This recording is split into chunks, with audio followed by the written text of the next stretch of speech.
40 minutes with this tutorial, you'll get to build front-end, back-end, and deploy this LinkTree clone. And in addition to learning, you'll get to build something that's useful. You can use it for your personal use cases at GitHub, share your links somewhere.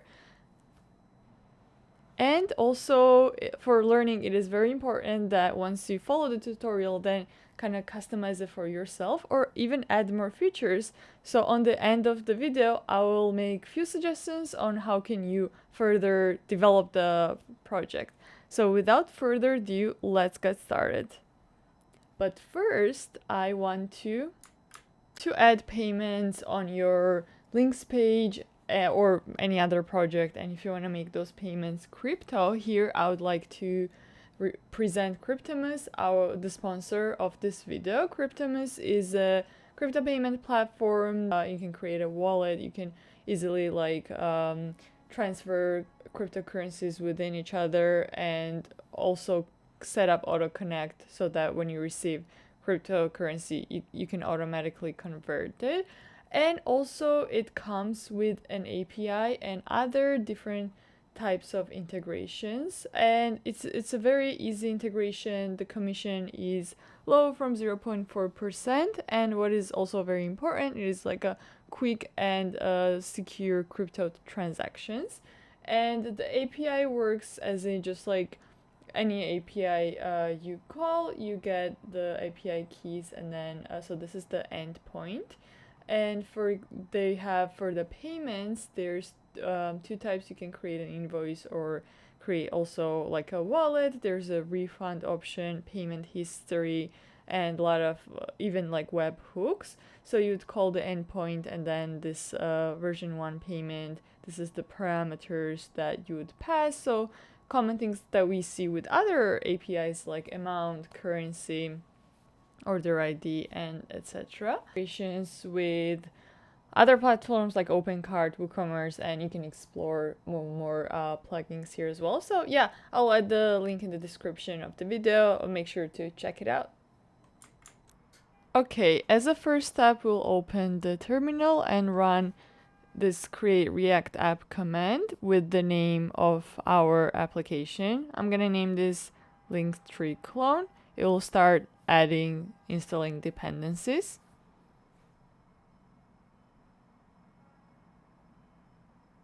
And once it's ready, we can cd into the project. So cd LinkTree clone.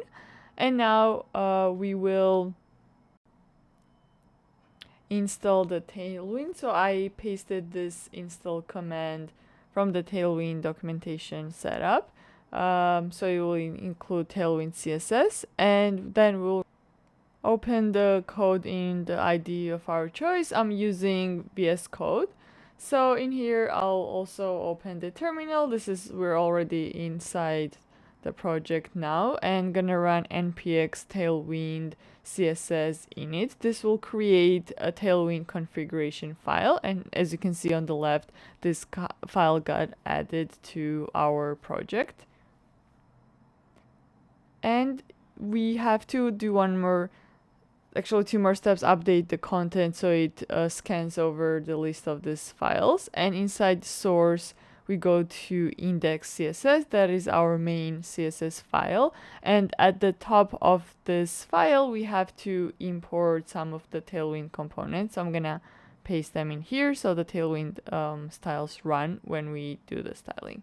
So that is the end of Tailwind configuration. Now we can run the application by npm run start. This should open up the browser and run in localhost 3000. So I'm gonna open it up here. On the right, we can see our starter project, how it looks like. And I'm gonna close this out. We're gonna add one more package, which is React icons. So npm install React icons, and we're gonna browse some icons from them. So now we can get started with the coding. And inside the source folder, I'm gonna paste the profile picture that I would like to use. And going back to the app.js, first at the top, I'm gonna import the photo so we can use that. And I'll have the also app running on the right so we can immediately see the changes. Okay, so import name of wherever we want to name, profile pic from, and then the source path. So that would be in the same folder, 34.jpg. And I will also paste the icons that I would like to use that I picked from React Icons FA. If you guys want to use the different ones, you can always go to their website and browse from their search tab. And I'll open this up on separated on each line so it's easier to read, and you guys can also see all the names of what I'm using. And in the image, let's replace for the source set the image that I just imported and save it.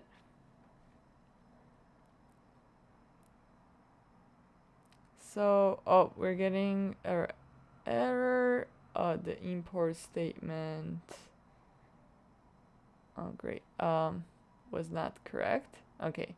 So, and then this is rotating because it has the same class names as the previous one had. So all the same stylings are getting applied to it. But we can change it by changing the class name. So I'm going to remove this app logo, make it just profile pic. And great thing about Tailwind is that we can just use their classes without actually writing CSS. So we can set the width, W20, height, H20, margin bottom, that would be 4, and then rounded full. That's going to create this circle for our profile picture. And now at the beginning of our component, we're going to start adding some links. So this would be an array of objects that contain URL. This would be the actual link where it's gonna go to. So I'm gonna add a first example in here, HTTPS, and this will be YouTube. So the other fields besides URL we're gonna have is going to be the title. So what's gonna be displayed on the link button, that's YouTube, and the last one is the icon. So in here we can just directly pass our the React component icon as a React component. And for the other ones, I'll create several links. I'm just gonna paste them in, but all of them are gonna be in the similar format as we have this object created. So all of them are gonna have this 3 fields. So GitHub and the icon, FA GitHub, then we have Instagram, Twitter, Telegram. And let's save these links and we can map them inside our app header inside that class name. So I'm going to remove all this extra code and create unordered list. And inside this UL, we'll take links.map and pass in 2 arguments, link and index. And afterwards in here, we can just return a list item. So key, we have to always set the key when we're mapping. That would be the index. And inside here, we can start adding some link.icon that displays the icon, and after icon comes the name. So we can wrap that inside P, paragraph and link title.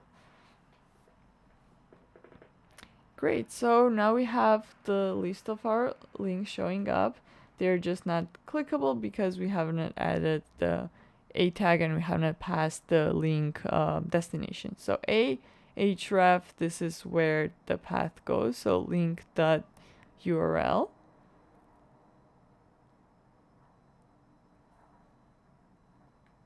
And we'll paste all this content that's getting displayed inside it. So remove that and put it here. Okay, let's update it. And if we click off any of this now, it should actually go to the link. Great.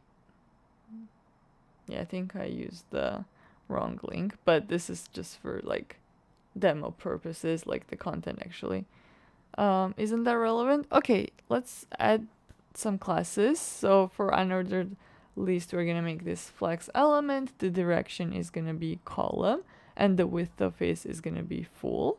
And inside the list items itself, let's also have cursor pointer, so it when we hover over cursor over it, it's gonna turn into pointer. And let's do align some of this inside, so they're like more centered with the title and the icon. We can also add some margins around it. Padding on the horizontal would be 3 and then 10. And for border, we can in Tailwind say border and then the color of the border. For the text slate, so it would be like a dark gray. And I'm also gonna update afterwards the background color so we can actually see the text. I'm going to change it to white and set the width of the border to 2. And the font size, it's going to be small by default, and then on larger medium screens it's going to be medium. So text MD, and let's save this. And now we can update our like background color of app. I think it's in app CSS. Yeah, this is some of the code that was generated by React. So if we go here in app header and set the background color to white, then we can actually see the links here.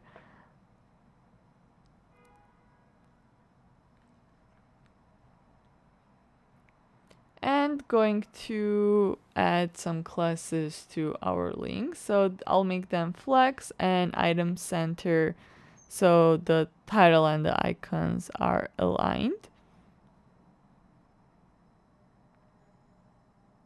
And we can also pass the title to it, as well as if we want to open the link, I think it would be better to open it in a new tab. So we indicate target blank and then rel known refer.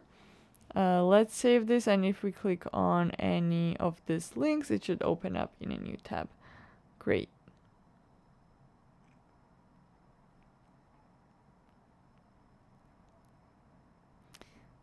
Okay, so I'm gonna add a class here, margin left 3, so we move this title a little bit on the right side so it has some space in it. And let's also wrap this in a container so it would have a certain width. So if we expand this, it keeps the width, but it's not automatically centered in Tailwind containers. So let's add MX auto that it will always have it centered. Now I'm gonna set the background color gradient, and I'll update that in app.css. As for the gradient color, I got it from cssgradient.io. You can pass all the colors that you want it to mix, and it will generate. You can also tweak it using their UI and change direction or use their default gradients. And also, if you want some similar like websites or resources as to this one, I have put together a list for, it's called dev resources. It's going to be in the description, so make sure to check it out just to accelerate your developer improvement and give you the resources you need to use them.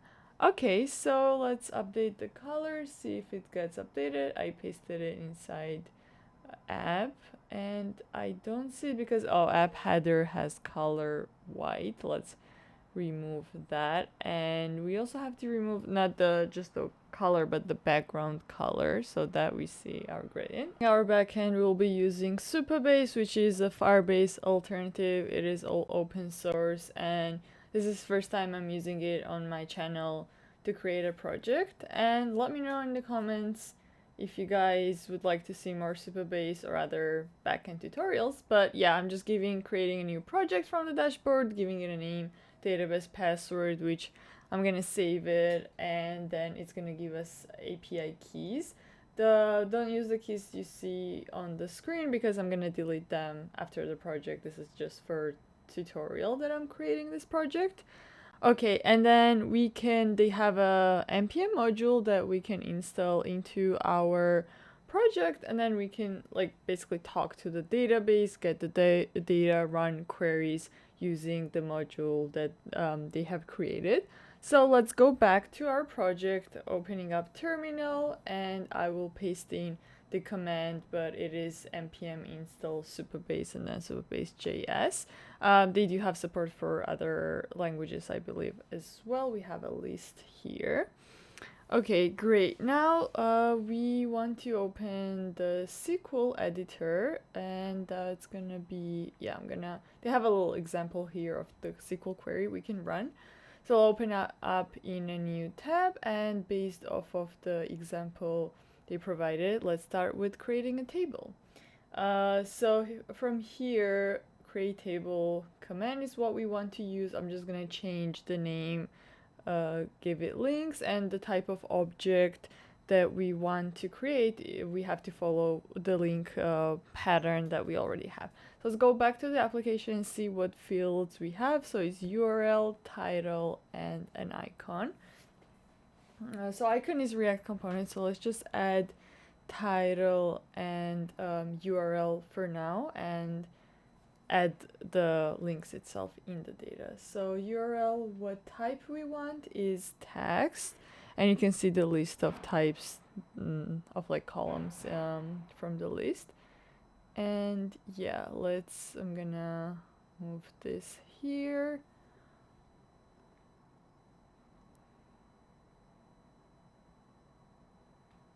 Okay, and then icon will create as a text for now and start inserting some data. So here we have examples that we can use once again for that one. Let's copy it, paste it in here, and modify. So yeah. And then after the into, we need to have a table name, so that's links for us.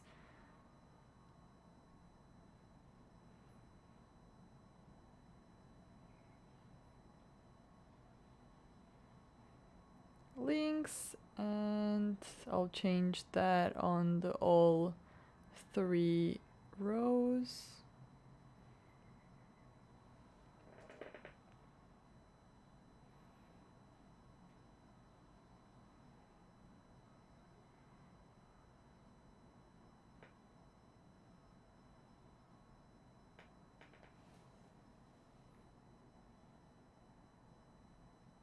And now changing the fields, that would be title, URL, and the icon that we want to insert. And then we can copy the values that we already have created.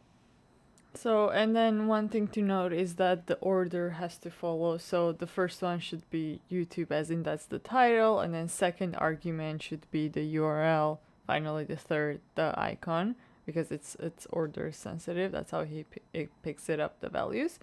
And let's remove the icon for now. We're not gonna add anything, and later on we're gonna see how we can update. So to run this, we press on here in the on the right and fail to validate SQL query syntax. Oh, I'm missing a comma here, so make sure at the end of this fields you add the comma. Let's run it again. Success, and we didn't return anything, so but we know that it ran successfully.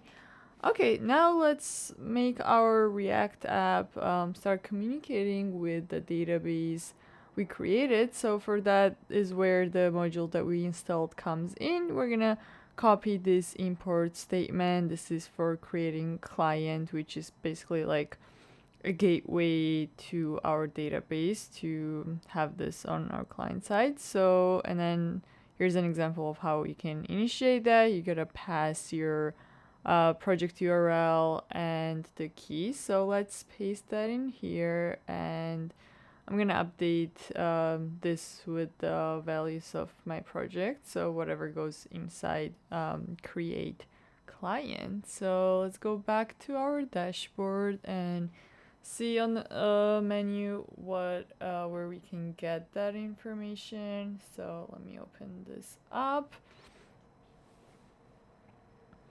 So from the left we have table database. It's probably going to be in the settings or the API, yeah, project settings. So let's see. let's copy that.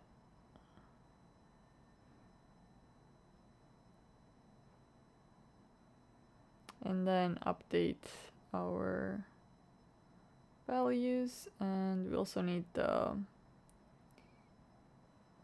key.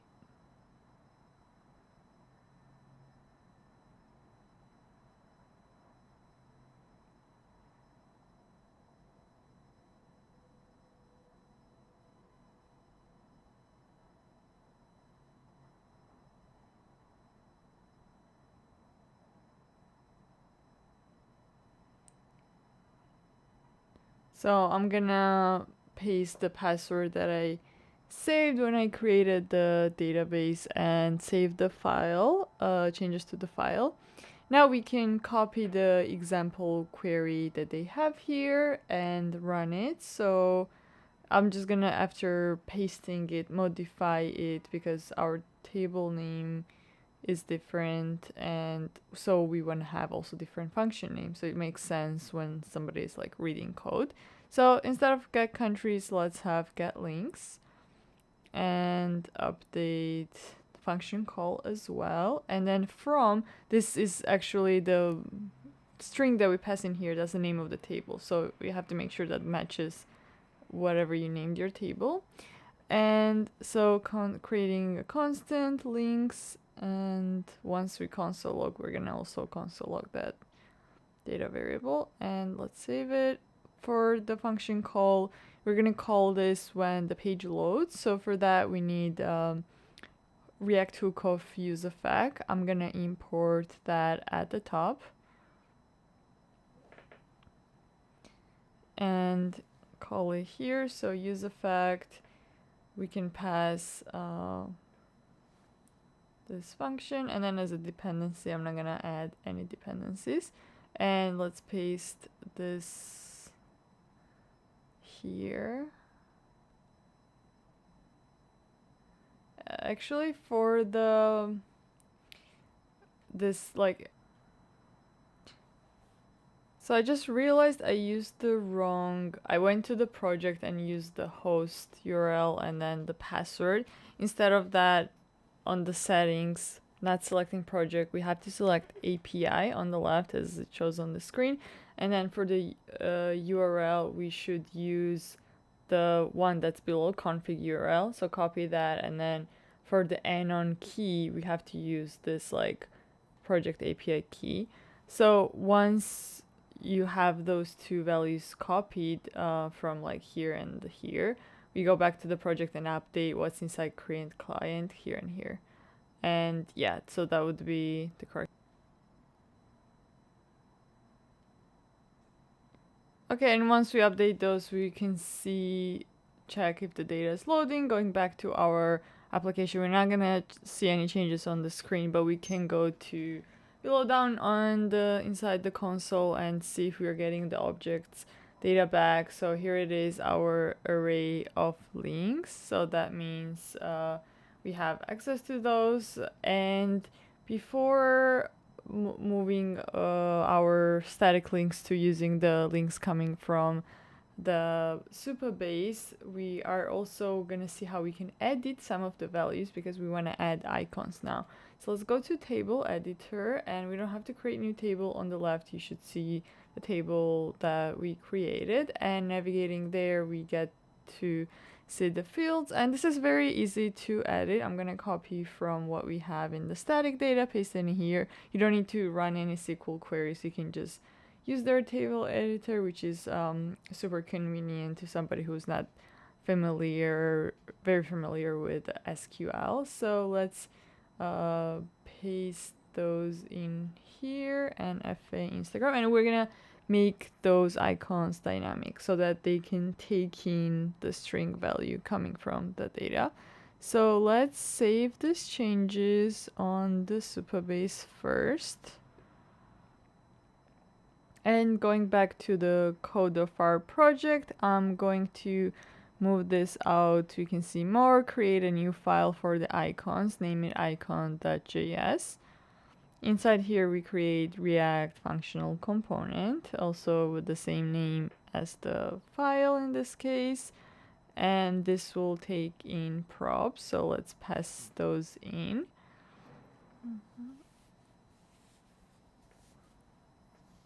And the three type of props we can pass is icon name, size, and the color, and we can do a line forward doing like a destructuring of those values.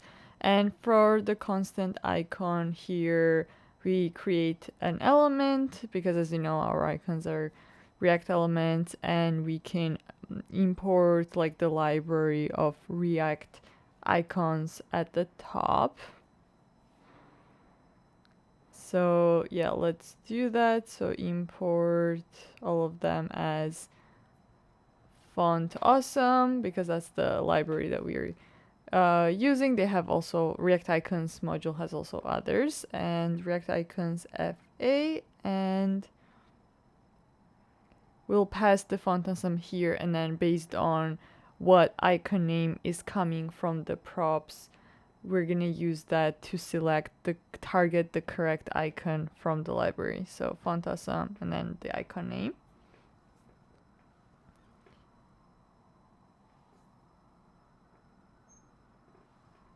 And once we have those, we can start displaying that in here.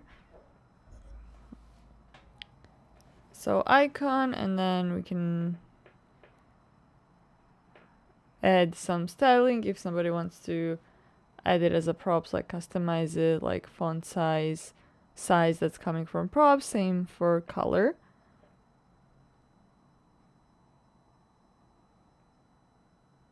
And I think that should be it.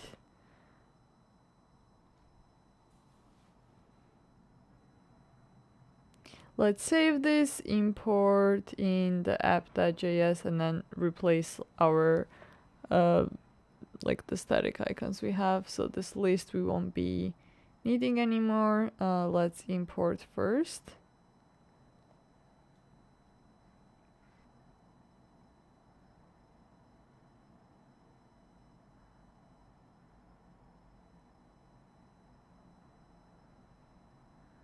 And to test that it works, let's, because we only have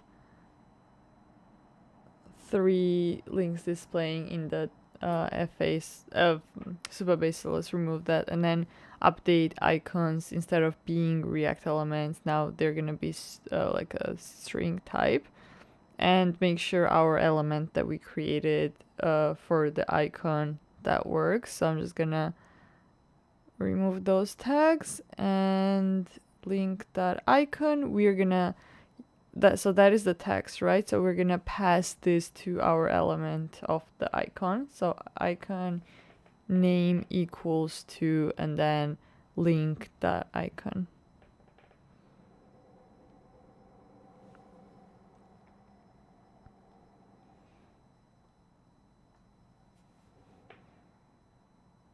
And let's add the closing tag. Save this. So yeah, just to make sure that we can still see them. Great.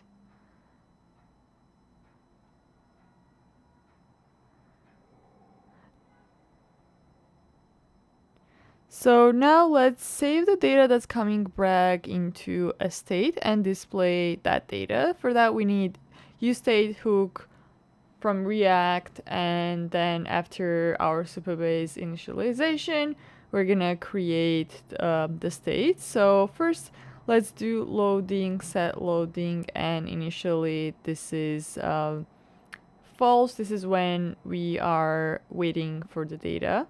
And then we can create a separate state to save the data itself, and we can name this links and set links. Bear in mind, because we have links variable already created, we might get error until we delete the other links. So we're gonna do that next. And yeah, let's name this links data so that the names are not matching. And in here we say set loading to true first, because we're loading for data to come back. It hasn't yet. And then once it comes back, we're gonna set the links to the data. So links data.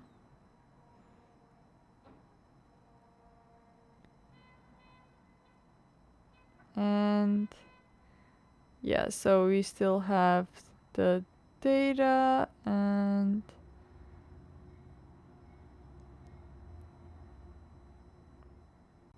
it's links data.data because of the data object field that contains the array. Okay, so once we have that cleared out, then we can set loading to false. Okay, and we can remove this list finally. We don't need it anymore.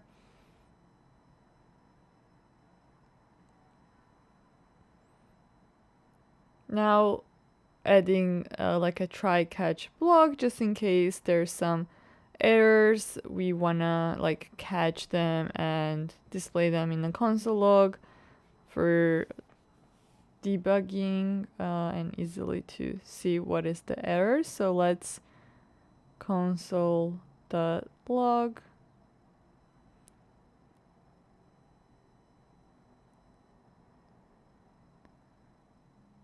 Okay. And now here we want to display links, make sure we display them when they're fetched and stored. And also if we have loading is set to true, then we want to display some kind of either like spinner or text.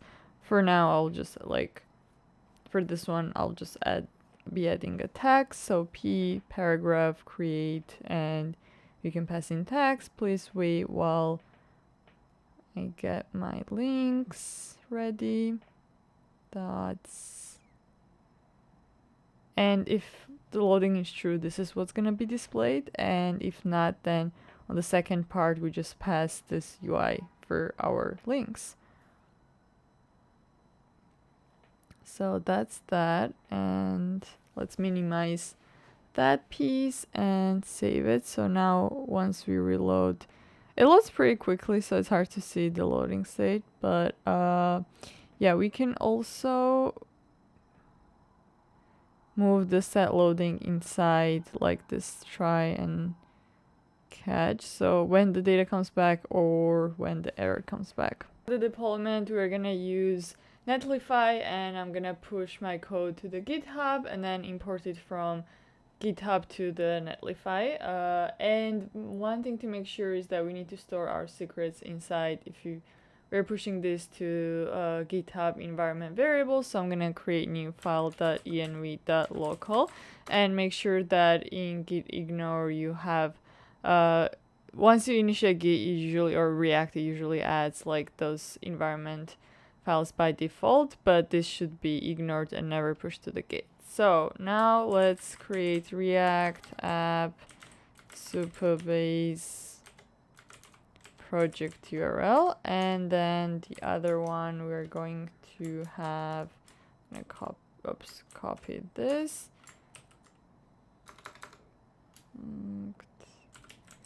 Key. And let's also get this from here.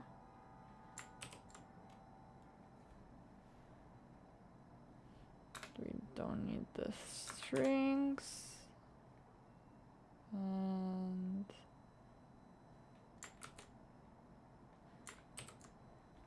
okay. Save this, just grabbing the name, and we want to call process like environment variables by process.env and paste the variable name.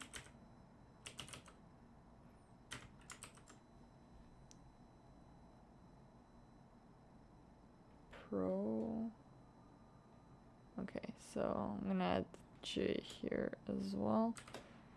Object URL, project key.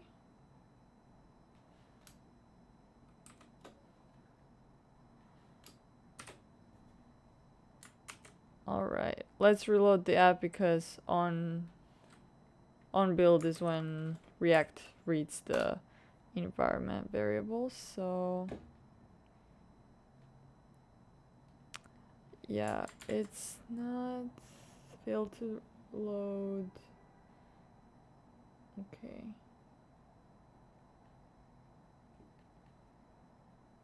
No API key found in the request. Oh, because I didn't replace this with the key actually. Okay, reload one more time.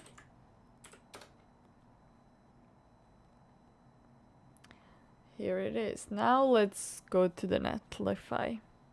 You can create it's free to sign up at Netlify, and you can also drop in like a zip here, all the folder. I'm gonna use import from Git, and my Git URL of the project, if you want to fork it, that's also gonna be in the description.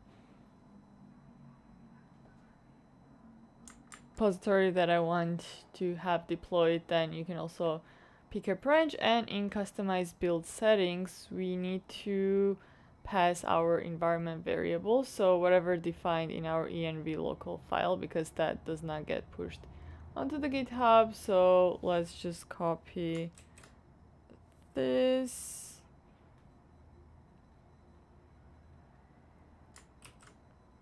and the other one.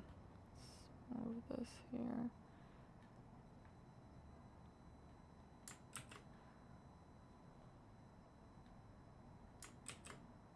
New variable, paste it.